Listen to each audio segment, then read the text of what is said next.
eu quero dizer 3 características, eu quero falar com vocês 3 características de uma igreja missionária.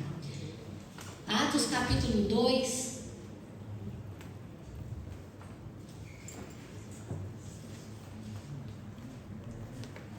Podemos ler a palavra? Diz assim: e eles se dedicavam ao ensino dos apóstolos e à comunhão, no partir do pão e nas orações. Todos estavam cheios de temor, e muitas maravilhas e sinais eram feitos pelos apóstolos. Os que criam mantinham-se unidos e tinham tudo em comum, vendendo suas propriedades e bens, distribuíam a cada um conforme a sua necessidade. E todos os dias continuavam a reunir-se no pátio do templo, no partir do pão, de casa em casa, e juntos participavam das refeições com alegria e sinceridade, ou singeleza de coração, louvando a Deus e tendo a simpatia de todo o povo. E o Senhor lhes acrescentava diariamente os que iam sendo salvos. Você pode dizer glória a Deus por essa palavra? Glória a Deus. Nessa manhã, queridos, eu quero ministrar sobre 3 características. Tem mais, mas nessa manhã eu quero falar convosco 3 características de uma igreja missionária. Olhem para cá e escute o que eu vou dizer. Nós não somos uma igreja missionária porque nós enviamos missionários para a França, para a Inglaterra, para a África, para a Argentina. Nós somos uma igreja missionária porque fomos comissionados com uma ordem imperativa de Jesus, que foi dita em Marcos capítulo 16. Nós não temos o título de uma igreja que faz missões, que somos uma igreja missionária, porque nós enviamos. Isso é uma consequência do percurso de uma igreja missionária. Uma igreja que entende o seu propósito e a sua missão, ela vai cumprir o que está em Atos capítulo 13. A igreja começou em Atos, no capítulo 2, e nós vamos ver que quando chega no capítulo 13, começa-se a cumprir um propósito. Estavam a igreja em Antioquia, reunida, orando e servindo. O que eu disse?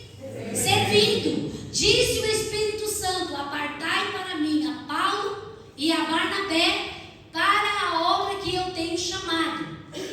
Aquela igreja, nós vamos ver que há menções não somente de Paulo e Barnabé, há menção de outras pessoas que estavam ali servindo. Então, uma igreja missionária, ela tem esse título, por quê? Porque ela está cumprindo um propósito. Qual é o propósito da igreja? Não é fazer ajuntamento de pessoas. O propósito da igreja não é se preocupar com agenda e fazer eventos. E eu não estou aqui a dizer que nós não tenhamos que programar, fazer um programa anual, com datas, com festas. Não estou a dizer isso. Estou a dizer que a nossa prioridade é cumprir o propósito pelo qual nós fomos chamados. E nós fomos chamados para pregar o Evangelho. Nós fomos chamados para falar de Jesus. Nós não fomos chamados para mostrar uma placa de uma igreja. É claro, nós temos a nossa escolha. Vocês que estão aqui escolhendo estar na Assembleia de Deus Novo Dia. Deus abençoe a sua vida. Mas independente de ser Assembleia Batista, Presbiteriana, todos nós sabemos que o propósito da igreja, na sua totalidade, no seu cumprimento, baseado na palavra, é pregar o Evangelho.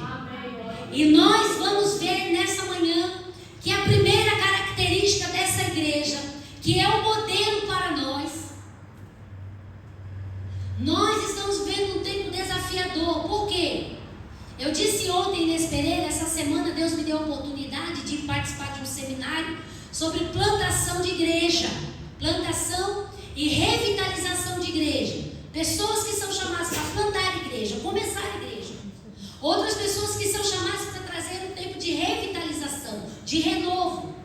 E muitas perguntas têm sido feitas a pastores e a líderes, perguntando sobre os desafios da igreja pós-pandemia. E diante de tantas perguntas,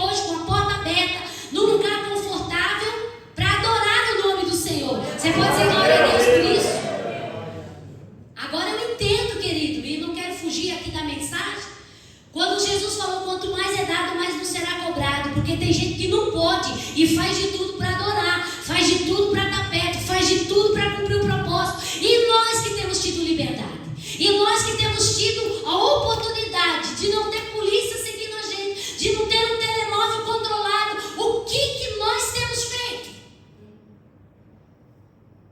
E eu não quero emocionar, eu não quero que você sinta constrangido, porque isso não é para constranger. A palavra de Deus, ela não é para nos constranger, a palavra de Deus é para nos confrontar. E não é para a gente ficar no sentimento de que não.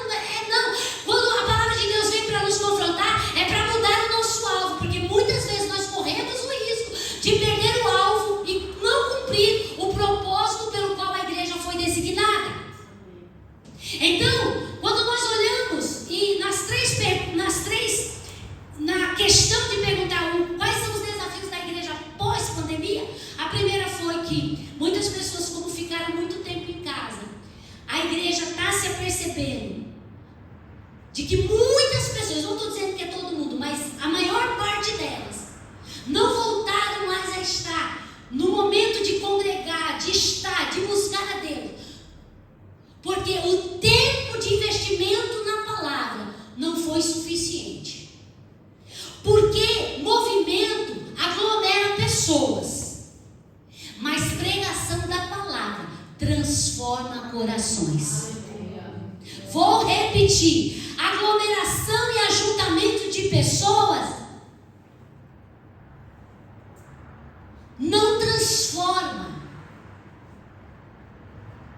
A aglomeração, a multidão, e eu não estou dizendo que Deus também não está em multidão, mas eu estou dizendo que a gente precisa voltar a entender que Deus não está preocupado em número, Deus não está preocupado em ajuntamentos, Deus está preocupado em pessoas transformadas pelo poder da sua palavra.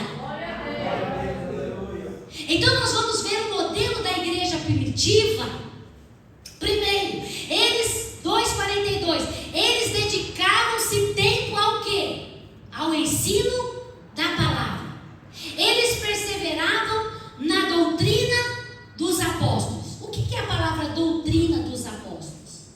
Não é a doutrina da igreja A, não é a doutrina da igreja B. Tem algumas pessoas que falam muito assim: hoje é o dia da doutrina, hoje é o dia disso ou daquilo. Mas a palavra doutrina, ela está associada a um conhecimento que o Senhor transmitiu a 12 homens. A doutrina é aquilo que fez com que a igreja primitiva se firmasse. Os pilares da igreja primitiva era a palavra de Deus. O que movia aquele povo estar na casa de Deus não era somente os sinais e as maravilhas, porque eu creio sim que Deus, ele cumpre sinais e maravilhas, porque os sinais seguirão aqueles que creem. Mas o que movia aquele povo estar na casa de Deus era a palavra que era pregada, porque a palavra começou a mudar a cidade de Jerusalém. A palavra começou a mudar as famílias daquele lugar. Então, a primeira característica de uma igreja missionária, de uma igreja que quer cumprir a missão de Jesus, ela deve priorizar o ensino da palavra. Nós precisamos conhecer a palavra. Jesus mesmo falou: examinais as escrituras, porque elas de mim testificam, e cuidais ter nela a vida eterna. É a palavra de Deus, querido. Quando tudo falhar, quando a figueira não florescer, quando o produto da oliveira mentir, quando não houver animais na malhada, a palavra do Senhor vai dizer através do profeta Abacuque: todavia eu me alegrarei na casa que o Senhor me deu. Foi? Não, eu me alegrarei no carro que o Senhor me deu. Não, eu me alegrarei na empresa que eu tenho. Não, eu me alegrarei no Deus da minha salvação. Eu me alegrarei no Deus da minha salvação, no Deus que mudou a minha vida. Por isso o evangelho, ele não vem para melhorar a gente, não. Ele vem para quebrar o vaso na mão do oleiro e nos transformar para o louvor da sua glória. Então, a característica de uma igreja viva, pujante. É uma igreja que ama a palavra de Deus, que ama a palavra, porque ele sabe que é a palavra que transforma. Jesus ficou 3 anos e meio. Quanto tempo eu falei? 3 anos. Vire para a pessoa que está perto de si e diga: 3 anos e meio. 3 anos e meio. E foi só com 12. Jesus não se preocupou em começar o seu ministério. Ele já veio numa manjedoura, já veio no estábulo. Ele não teve preocupação em mostrar status. Jesus veio já desde o seu nascimento, preocupado em cumprir o propósito. Hoje nós estamos correndo contra, nós estamos sendo comparados e correndo muitas vezes como igreja, e às vezes até pastores e líderes, até vivendo tempos de frustrações, de comparação. Por quê? Porque eles querem mostrar uma igreja muitas vezes com números. Eu não estou dizendo que isso é errado, entenda o meu pensamento. Eu estou dizendo que primeiro a minha preocupação, ela não deve ser por aquilo que eu estou vendo, mas por aquilo que Deus está fazendo. E se eu não estou vendo muita coisa, eu preciso crer que Deus está movendo e está cumprindo o seu propósito. Jesus, ele começa o seu ministério com 12 homens. Ele não começou com a multidão, ele não preparou 100, ele não preparou 300 gideões, ele preparou 12 homens, e muitos deles eram indoutos, não eram letrados. E eu não estou desmerecendo quem é, mas eu estou dizendo que Deus chama quem quer, escolhe quem quer e usa quem ele quer, porque ele não olha a gente como a gente olha as pessoas. Ele nos vê com o propósito que ele já determinou na nossa vida. Então Deus escolheu 12 homens, pescadores, na maior parte deles, os capacitou durante 3 anos e meio, inculcando neles diariamente qual era o propósito da missão, qual era o propósito do reino. E quando ele começou a fazer milagres, a gente vai ver algo interessante, uma multidão do lado de Jesus.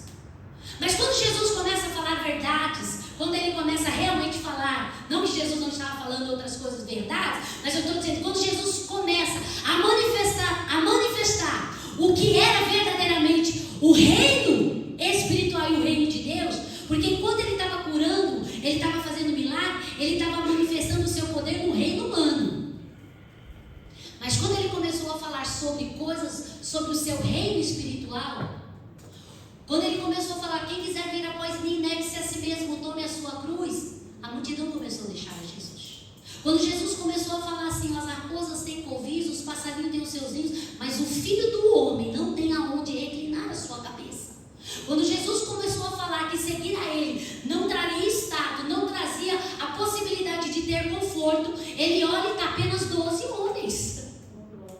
E aqueles 12 homens foram questionados e confrontados. Porque o evangelho confronta, porque o confronto vai gerar mudança quando nós abrimos o coração para Jesus. Quando Jesus confronta aqueles 12 homens perguntando: e vocês não vão querer voltar? Pedro, tomando a palavra, ele vai dizer: para onde nós iremos, se só tu tens as palavras de vida eterna? Porque eles entenderam que a prioridade da vida deles não era estar ao pé de Jesus por causa das maravilhas que ele fazia. E o Paulo pregou isso aqui semana passada. Que mensagem maravilhosa, né? E o Senhor confrontou tanto isso, que o Senhor foi dizer para eles: ai de ti, Betsaida de Corazim, Cafarnaum, porque se em Sodoma fosse feito os milagres que eu fiz aqui, há muitos que eles tinham convertido. Então o que caracteriza uma igreja missionária, ela é priorizar a palavra, ela é amar a palavra, ela não viver de agenda, ela não viver de programa, mas ela viver certa de que com pandemia ou sem pandemia, com crise ou sem crise, com guerra ou não guerra, Deus, ele é o dono da igreja e ele é o Senhor da nossa vida. E nós estamos aqui movidos não por aquilo que ele já fez em nós. Nós estamos aqui porque ele mudou a nossa sorte, ele mudou o nosso rumo para a eternidade. Agora nós sabemos que em Jesus nós temos direito de ir para o céu. Então a primeira característica dessa igreja, eles dedicavam ao ensino da palavra de Deus. Veja que nessa versão minha, né, ela é a versão NVI, eles dedicavam tempo ao ensino da palavra. Em outras versões diz perseverança. O que é a palavra perseverança? Digam para mim.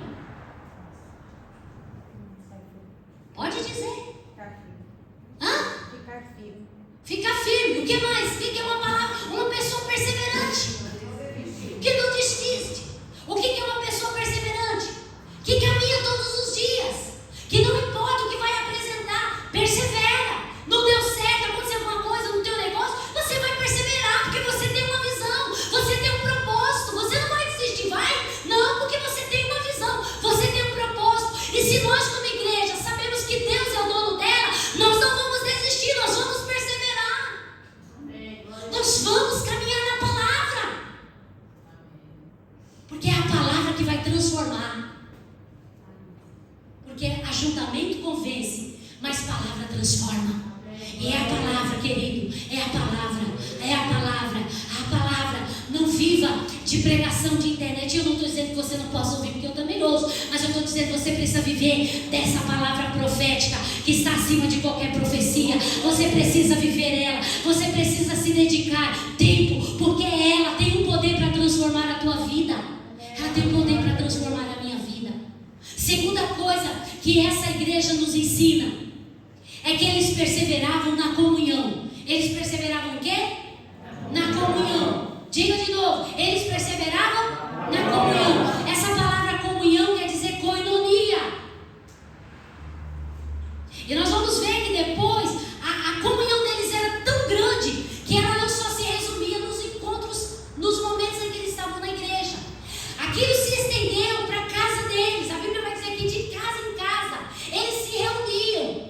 Eles louvavam, eles adoravam a Deus. Aquele momento de comunhão, de koinonia, era um momento também em que eles estavam dizendo que eles estavam ali com o propósito de viver em unidade. Em outra versão vai dizer que eles perseveravam também unanemente. Então a segunda característica de uma igreja viva e que ama a palavra é uma igreja que luta pela unidade entre o povo de Deus. É uma igreja que quer viver em comunhão. É uma igreja que não está dando ênfase ou lugar às artimanhas do inimigo. Por quê? Porque o diabo, querido, ele é astuto. E ele quer dividir a igreja. Por isso que nós vamos olhar para Atos, acho que capítulo 6 ou 5, né? De Ananias e Safira. A igreja estava unida, vivendo um propósito. O povo não tinha nada em comum. O povo estava animado, perseverando na palavra, perseverando na comunhão, nas orações. De repente vem um casal que quer trazer algo para dividir a igreja, para trazer um momento para a igreja perder o foco. E Deus não permitiu aquilo. Por quê? Porque a comunhão, a unidade, ela unifica a igreja de tal forma que ela dá força para uma igreja caminhar no seu propósito. Por isso eu e você, querido, nós temos que lutar pela unidade, pela comunhão entre os irmãos. Nós temos que fazer de tudo, porque a Bíblia diz, Provérbios capítulo 6, que 6 coisas Deus aborrece, e a 7ª Ele abomina: aquele que semeia contenda entre os irmãos. Porque Jesus falou: uma casa dividida não subsiste, perde as forças. Por isso aquela igreja é uma igreja vitoriosa, missionária, porque eles perseveravam, eles lutavam diariamente pela comunhão, pela unidade entre eles.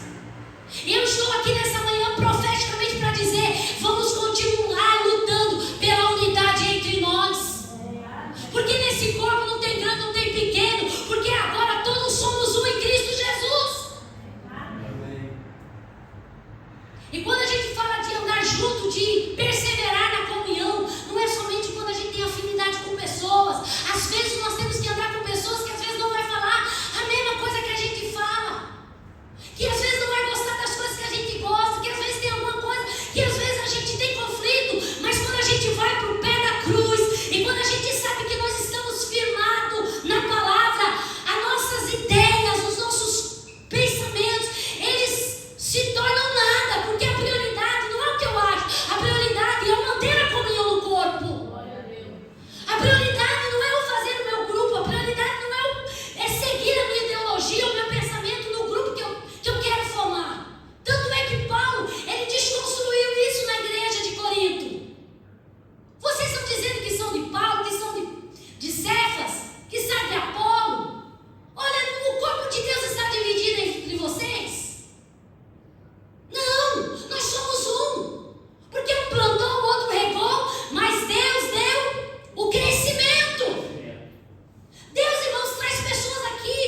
gente vence qualquer obstáculo como igreja.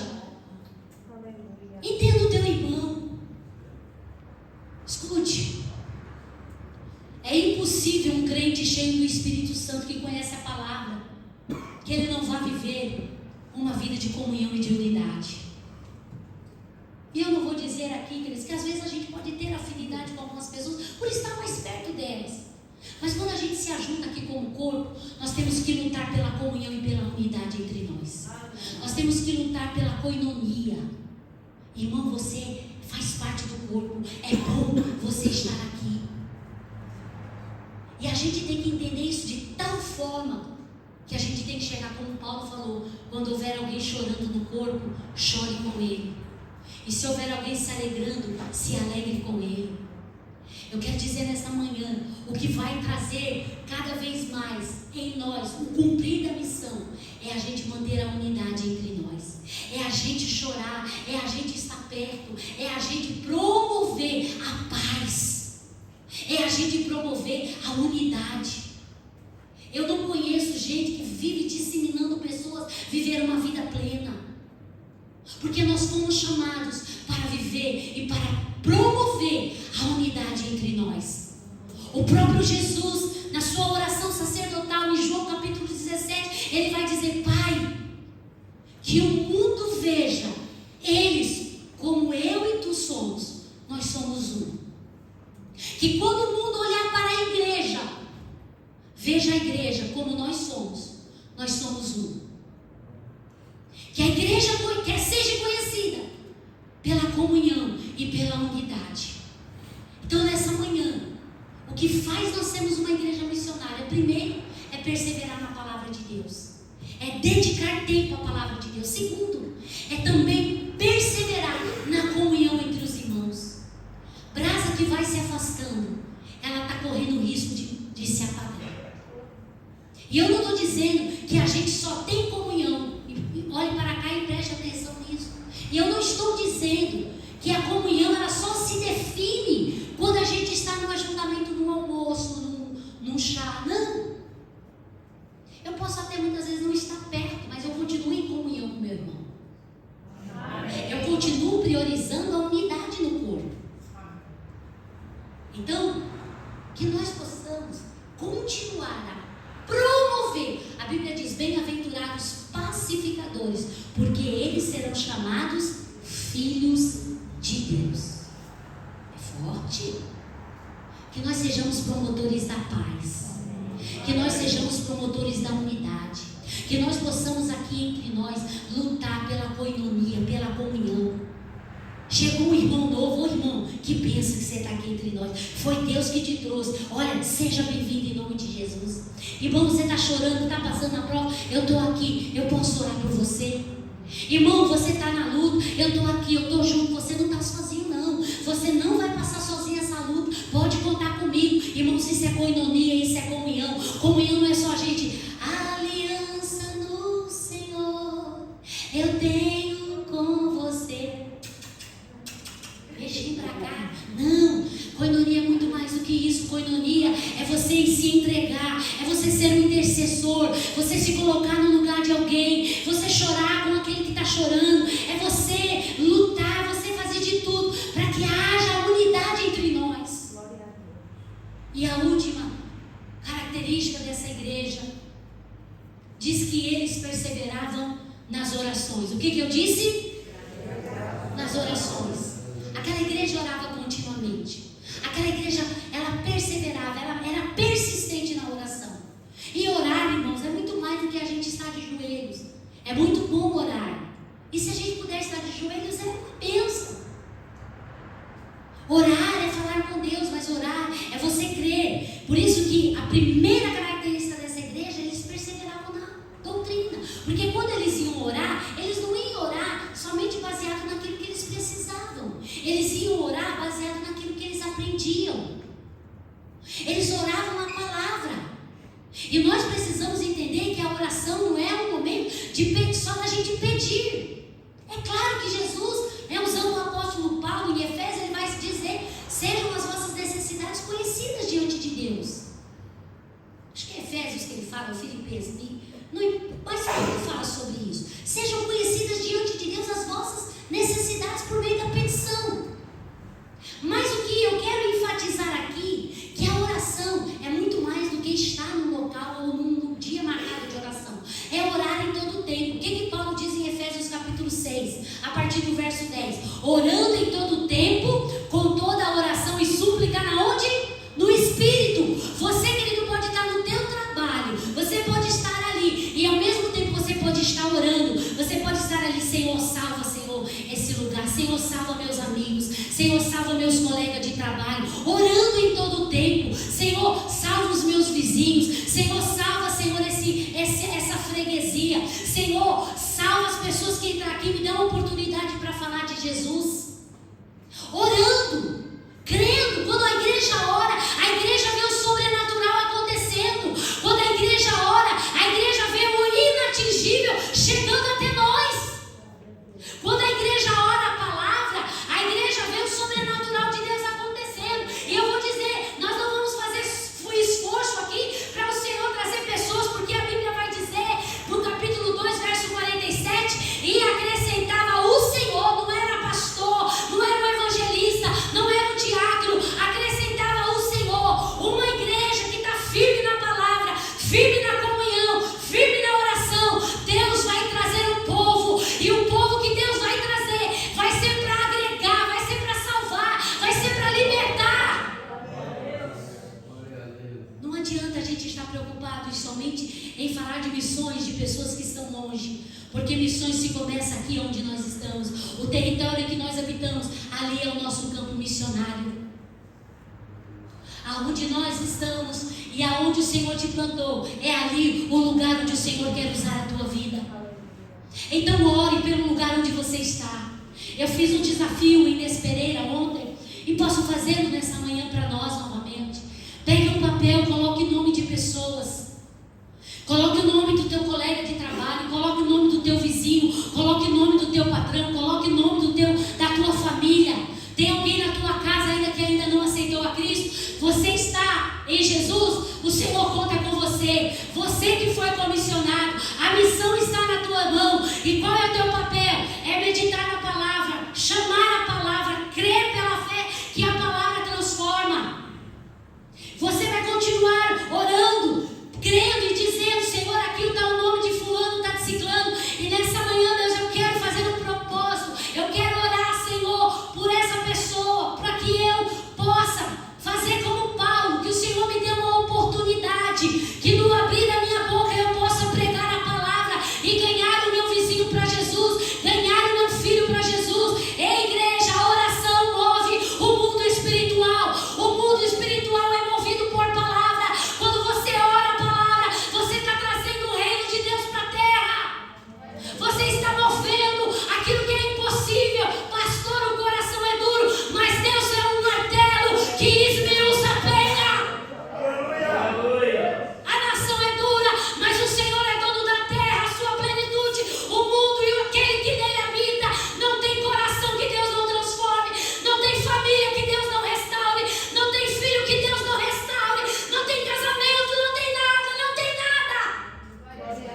Porque o Senhor, Ele faz o impossível quando nós cremos no poder que há no seu nome. Não há coração que Deus não transforme. Não há nada que o Senhor não possa fazer. Então eu quero terminar nessa manhã concluindo. Qual é o nosso propósito como igreja? Primeiro, perseverança. Pastor, às vezes a gente vê aos nossos olhos, às vezes a igreja não está, parece que não está cheia, mas o meu propósito é dizer para você: Deus está trabalhando, porque a igreja não é minha, a igreja é dele e Ele está trabalhando nela. Glória a Deus. Essa semana eu ouvi o pastor Lidório falando sobre isso. Muitas pessoas dizem: como é que a igreja vai estar quando Jesus voltar? Quando nós olhamos hoje muitas coisas que muitas vezes a gente sabe que precisa voltar ao alinhamento para cumprir a missão pelo qual a igreja foi chamada. E ele deu o exemplo de que num casamento a gente corre aquela última semana.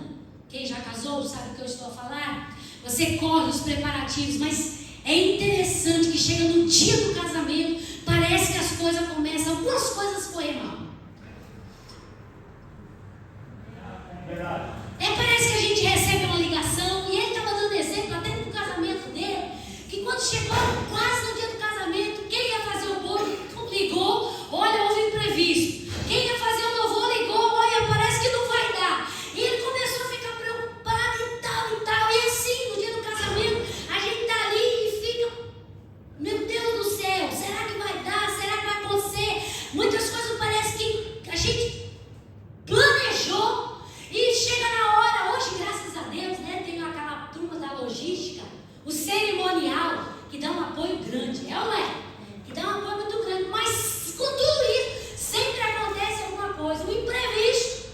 Às vezes é um arranjo do cabelo que não caiu na hora que era para entrar na igreja, às vezes é a maquiagem que deu uma borradinha, às vezes é alguma coisa que acontece, mas eu quero te dizer, há esses percalços, mas quando chega a hora da cerimônia, o noivo está lá. Aí entra a noiva, bonita, formosa, porque Deus vai preparar o encontro da sua igreja. E ainda que haja situações que muitas vezes nos podem levar a perder, a achar que o controle foi perdido, Deus é o dono da igreja e Ele está preparando a sua noiva para as suas bodas. E quando chegar a hora dele vir nos buscar, Ele vai vir buscar na hora que Ele sabe que a igreja está pronta para vir ao seu encontro. E nós sabemos, querido, que esse momento ele vai acontecer. Não sabemos se é amanhã, se é daqui 1000 anos, se é daqui 100 anos. Mas enquanto isso não acontece, nós somos uma igreja missionária. Não é porque enviamos missionários, mas porque nós temos um propósito, uma missão para cumprir. E a nossa missão é pregar o Evangelho. Eu quero nessa manhã dizer, quando você for falar, não fale da igreja, fale de Jesus. Não promova aquilo que você quer promover, fale de Jesus. Fale dele, fale o que Jesus fez na tua vida. Se você quiser, nós estamos planejando, preparando essa semana, e nós vamos preparar um plano de salvação. Quando você estiver com uma pessoa, apresente Jesus para ela. Se você tiver a oportunidade de estar com essa pessoa mais de uma vez, vá à medida que a porta for se abrindo. Mas se você estiver com alguém que você sabe que não vai ter a possibilidade de voltar a estar com ela, não nos 5 ou 10 minutos que você tiver a oportunidade, fale de Jesus. Não fale da guerra, não fale da crise, não fale do combustível, fale de Jesus, fale do Senhor.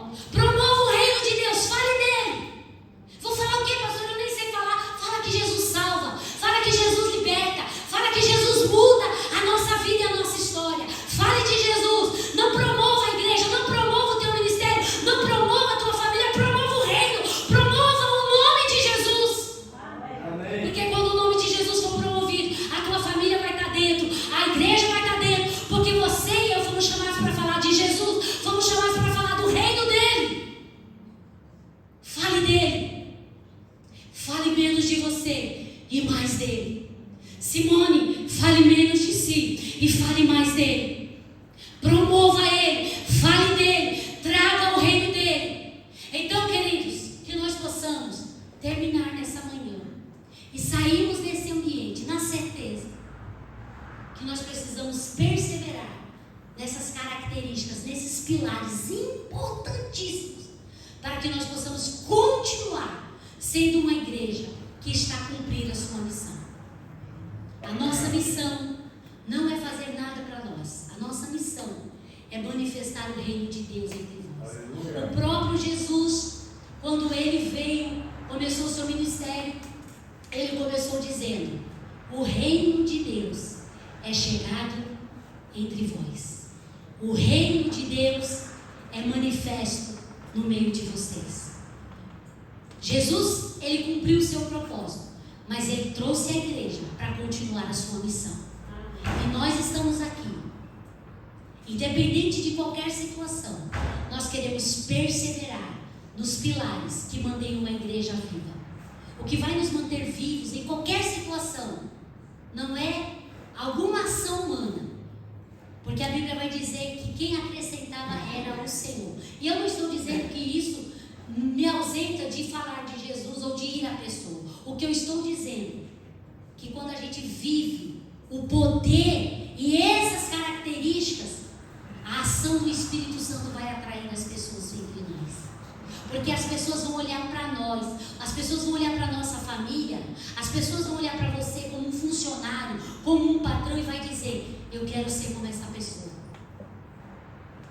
E essa visão da manifestação de Deus por meio da tua e da minha vida vai atrair pessoas para essas cadeiras. E eu vou dizer, esse lugar ficará pequeno para aquilo que Deus quer fazer. Porque o que atrai as pessoas não são palavras, é a ação do Espírito no coração do povo. Então, que nessa manhã eu e você possamos estar disponíveis e com o coração aberto para permanecer e perseverar nessas características, nesses pilares que vai nos manter firme em qualquer situação. Vamos ficar em pé e vamos orar nesta manhã? Você quer